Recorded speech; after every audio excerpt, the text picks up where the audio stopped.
ಇಂದಿನ ದಿನಾಂಕ 14/4/2026. ಪ್ರಾರ್ಥ ಮುರುಳಿ ಬಾಪ್ದಾದ ಮಧುಬನ. ಮಧುರ ಮಕ್ಕಳೇ, ದೇವತೆಗಳಾಗಬೇಕೆಂದರೆ ಅಮೃತವನ್ನು ಕುಡಿಯಿರಿ ಮತ್ತು ಕುಡಿಸಿರಿ. ಅಮೃತವನ್ನು ಕುಡಿಯುವವರೇ ಶ್ರೇಷ್ಠಾಚಾರಿಗಳಾಗುತ್ತಾರೆ.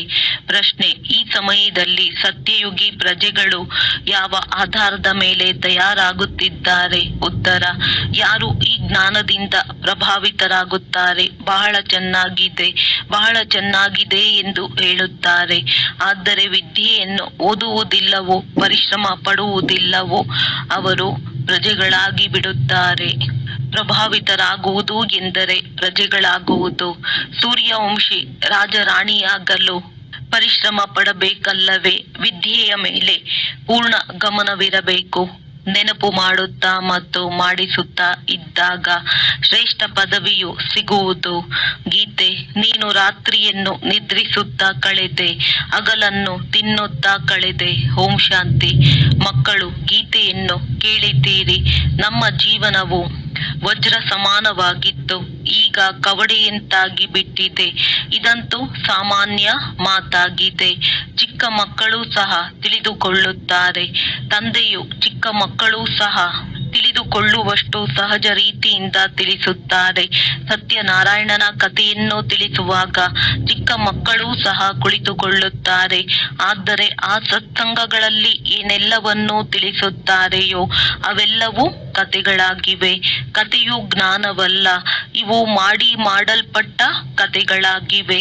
ಗೀತೆಯ ಕಥೆ, ರಾಮಾಯಣದ ಕಥೆ, ಭಿನ್ನ ಭಿನ್ನ ಶಾಸ್ತ್ರಗಳಿವೆ. ಅದರ ಕಥೆಗಳನ್ನು ಕುಳಿತು ತಿಳಿಸುತ್ತಾರೆ.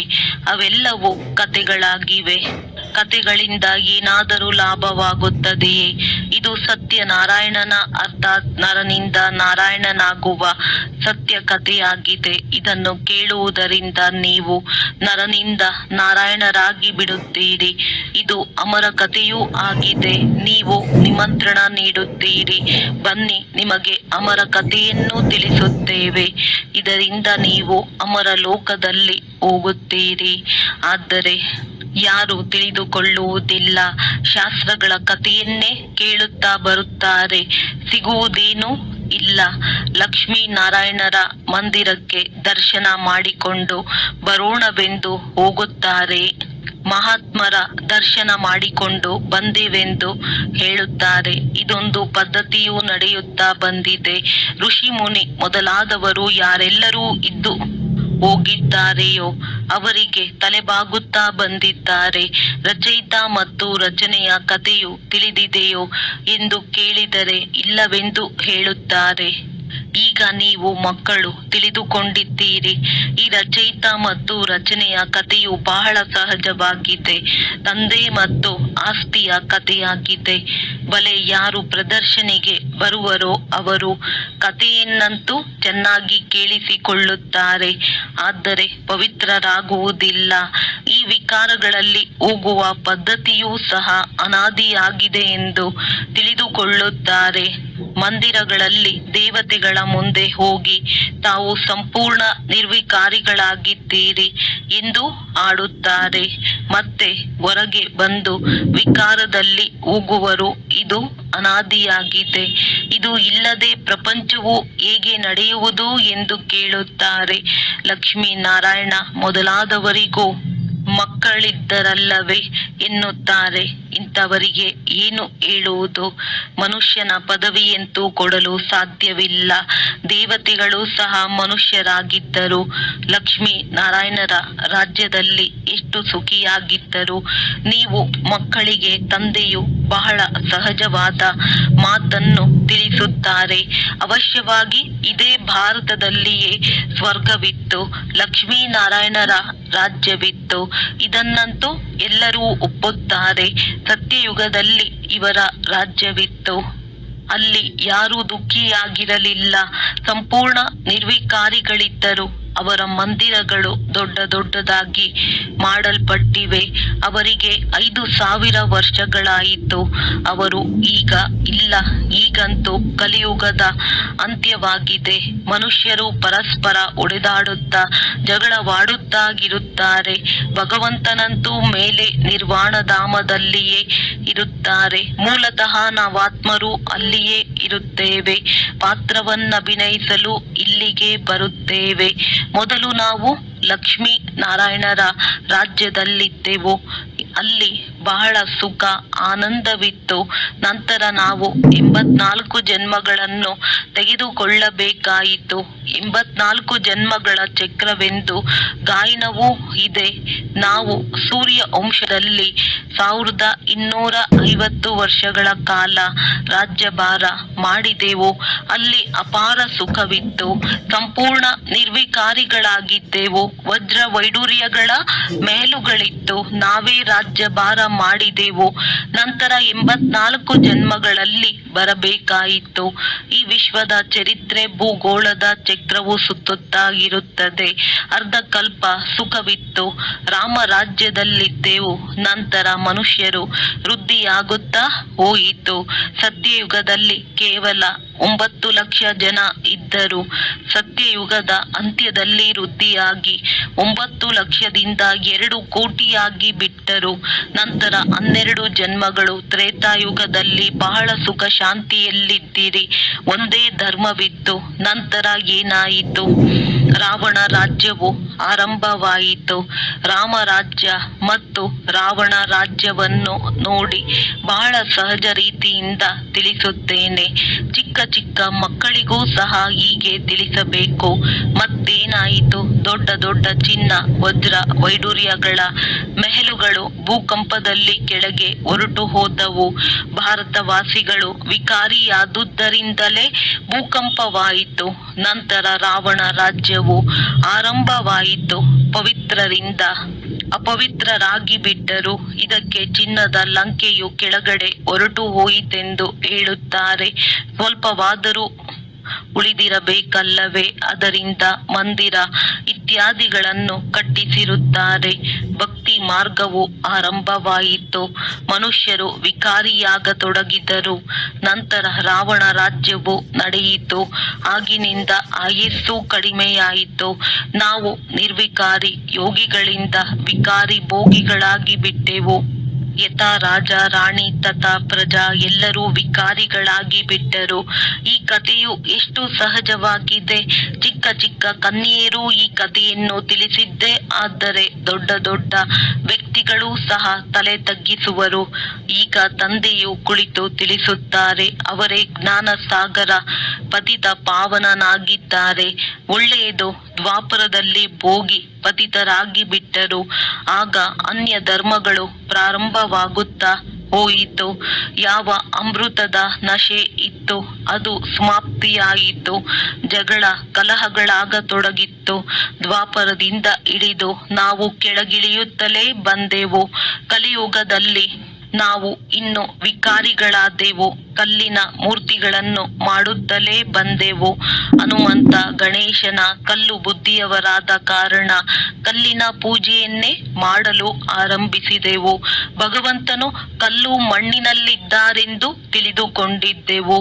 ತಂದೆಯು ತಿಳಿಸುತ್ತಾರೆ. ಹೀಗೆ ಮಾಡುತ್ತಾ ಮಾಡುತ್ತಾ ಭಾರತದ ಸ್ಥಿತಿಯು ಹೇಗಾಯಿತು?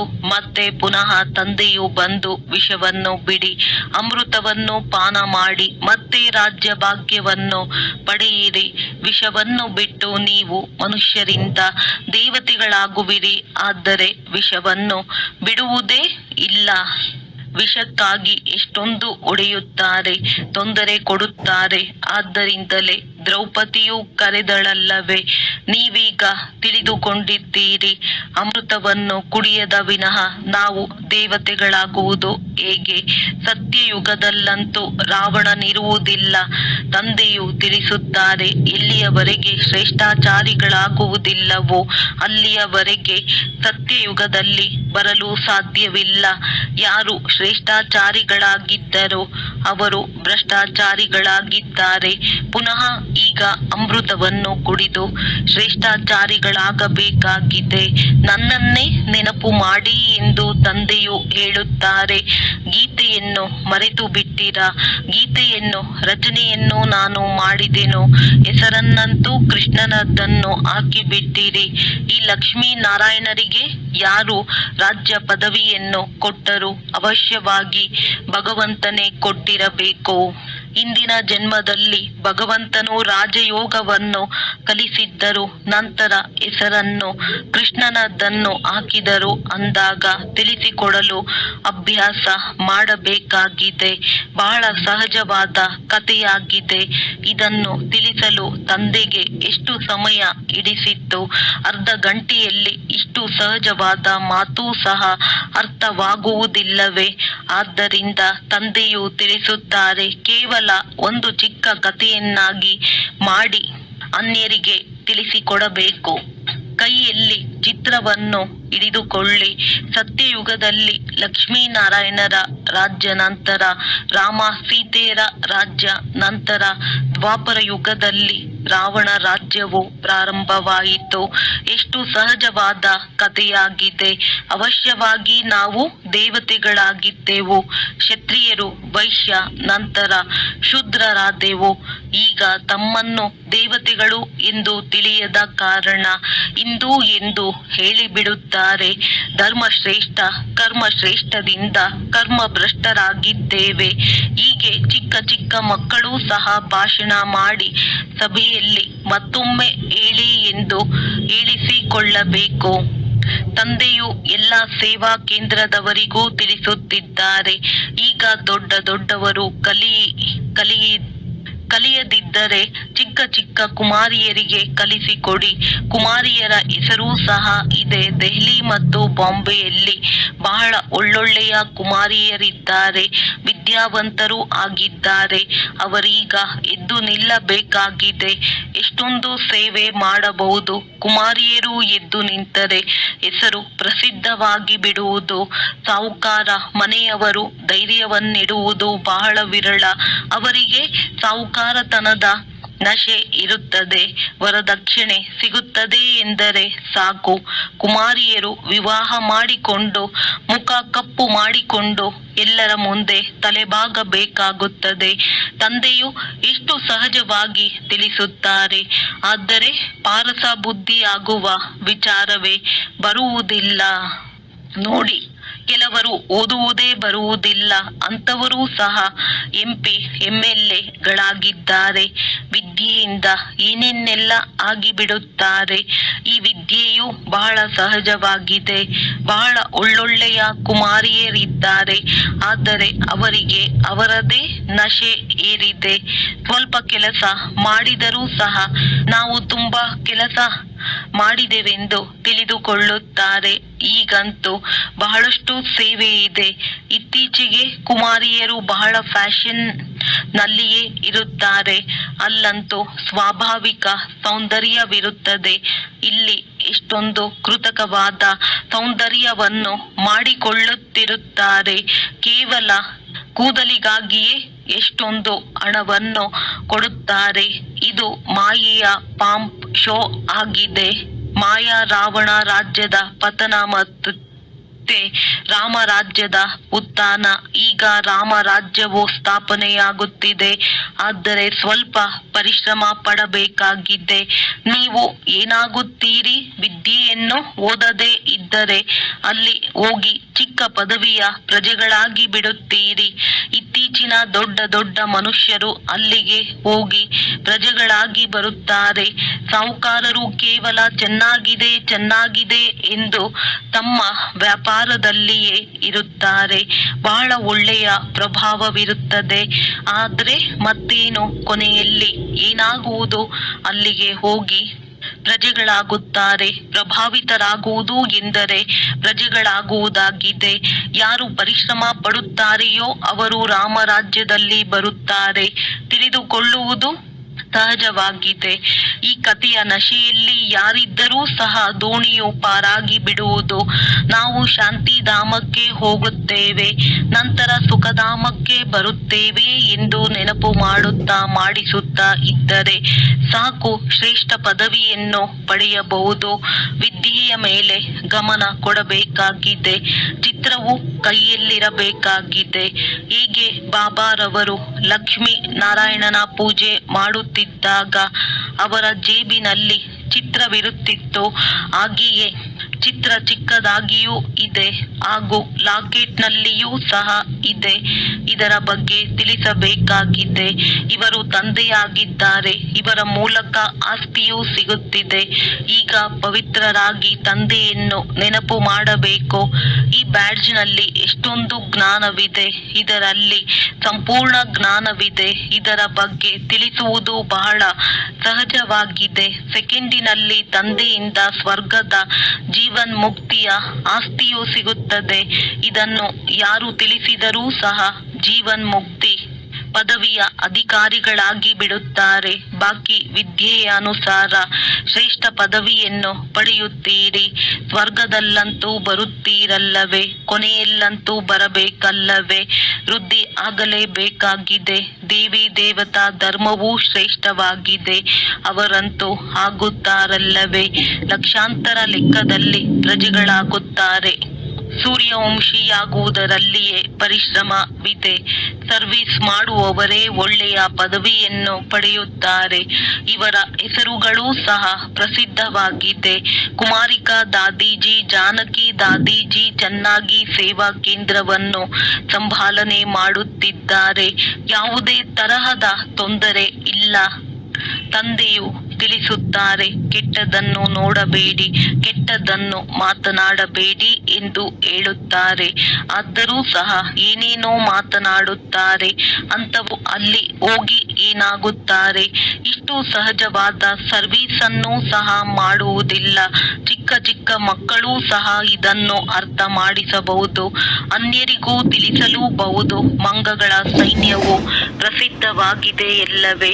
ರಾವಣನ ಜೈಲಿನಲ್ಲಿ ಸಿಕ್ಕಿ ಹಾಕಿಕೊಂಡಿರುವ ಸೀತೆಯರನ್ನು ಬಿಡಿಸಬೇಕಾಗಿದೆ. ಏನೇನೆಲ್ಲ ಕಥೆಗಳನ್ನು ಮಾಡಿಬಿಟ್ಟಿದ್ದಾರೆ. ಈ ರೀತಿ ಯಾರಾದರೂ ಭಾಷಣ ಮಾಡಬೇಕಾಗಿದೆ. ಉಳಿದಂತೆ ಇಂಥವರು ಬಹಳ ಪ್ರಭಾವಿತರಾದರು ಎಂದು ಹೇಳುತ್ತಾರಷ್ಟೇ. ನೀವು ಏನಾಗಲು ಬಯಸುತ್ತೀರೆಂದು ಕೇಳಿರಿ, ಕೇವಲ ಜ್ಞಾನವು ಚೆನ್ನಾಗಿದೆ ಎಂದು ಹೇಳುತ್ತಾರೆ. ತಾವು ಏನನ್ನು ತಿಳಿದುಕೊಳ್ಳುವುದಿಲ್ಲವೆಂದರೆ ಇದರಿಂದ ಲಾಭವೇನು, ಒಳ್ಳೆಯದು. ಮಧುರಾತಿ ಮಧುರ ಅಗಲಿ ಹೋಗಿ ಮರಳಿ ಸಿಕ್ಕಿರುವ ಮಕ್ಕಳ ಪ್ರತಿ ಮಾತ್ಪಿತಾ ಬಾಪ್ದಾದಾರವರ ನೆನಪು, ಪ್ರೀತಿ ಹಾಗೂ ಸುಪ್ರಭಾತ. ಆತ್ಮಿಕ ಮಕ್ಕಳಿಗೆ ಆತ್ಮಿಕ ತಂದೆಯ ನಮಸ್ತೆ. ಧಾರಣೆಗಾಗಿ ಮುಖ್ಯ ಸಾರ: ಪಾರಸ ಬುದ್ಧಿಯವರಾಗಲು ವಿದ್ಯೆಯ ಮೇಲೆ ಸಂಪೂರ್ಣ ಗಮನವನ್ನಿಡಬೇಕಾಗಿದೆ. ಶ್ರೀಮತದಂತೆ ಓದಿ ಮತ್ತು ಓದಿಸಬೇಕಾಗಿದೆ. ಅಲ್ಪಕಾಲದ ಸಾಹುಕಾರಿ ನಶೆ, ಫ್ಯಾಷನ್ ಅನ್ನು ಬಿಟ್ಟು ಬೇಹದ್ದಿನ ಸೇವೆಯಲ್ಲಿ ತೊಡಗಬೇಕಾಗಿದೆ. ಕೆಟ್ಟದನ್ನು ಕೇಳಬೇಡಿ, ಕೆಟ್ಟದನ್ನು ನೋಡಬೇಡಿ. ಯಾವುದೇ ವ್ಯರ್ಥ ಮಾತು ಮಾತನಾಡಬಾರದು. ಯಾರ ಮೇಲೆಯೂ ಪ್ರಭಾವಿತರಾಗಬಾರದು. ಎಲ್ಲರಿಗೂ ಸತ್ಯನಾರಾಯಣನ ಚಿಕ್ಕ ಕಥೆಯನ್ನು ತಿಳಿಸಬೇಕಾಗಿದೆ. ವರದಾನ: ನವಜೀವನದ ಸ್ಮೃತಿಯಿಂದ ಕರ್ಮೇಂದ್ರಿಯಗಳ ಮೇಲೆ ವಿಜಯವನ್ನು ಪ್ರಾಪ್ತಿ ಮಾಡಿಕೊಳ್ಳುವಂತಹ ಮರುಜೀವ ಭವ. ಯಾವ ಮಕ್ಕಳು ಸಂಪೂರ್ಣವಾಗಿ ಮರುಜೀವಿ ಆಗಿಬಿಡುತ್ತಾರೆಯೋ ಅವರ ಕರ್ಮೇಂದ್ರಿಯಗಳು ಆಕರ್ಷಣೆಯಾಗಲು ಸಾಧ್ಯವಿಲ್ಲ. ಮರುಜೀವಿ ಆಗುವುದು ಅರ್ಥಾತ್ ಎಲ್ಲ ಕಡೆಗಳಿಂದ ಸತ್ತು ಹೋಗುವುದು. ಹಳೆಯ ಆಯಸ್ಸು ಸಮಾಪ್ತಿಯಾಯಿತು. ಯಾವಾಗ ಹೊಸ ಜನ್ಮವಾಯಿತೆಂದರೆ ಹೊಸ ಜನ್ಮ, ಹೊಸ ಜೀವನದಲ್ಲಿ ಕರ್ಮೇಂದ್ರಿಯಗಳು ವಶವಾಗಲು ಹೇಗೆ ಸಾಧ್ಯ? ಬ್ರಹ್ಮ ಕುಮಾರ ಕುಮಾರಿಯರು ಹೊಸ ಜೀವನದಲ್ಲಿ ಕರ್ಮೇಂದ್ರಿಯಗಳ ವಶರಾಗುವುದು ಎಂತಹ ವಸ್ತುವಾಗಿದೆ. ಈ ತಿಳುವಳಿಕೆಯಿಂದಲೂ ದೂರ. ಶೂದ್ರತ್ವದ ಅಂಶವೂ ಸಹ ಶ್ವಾಸ ಅರ್ಥಾತ್ ಸಂಸ್ಕಾರ ಎಲ್ಲಿಯೂ ಸಿಲುಕಿರಬಾರದು.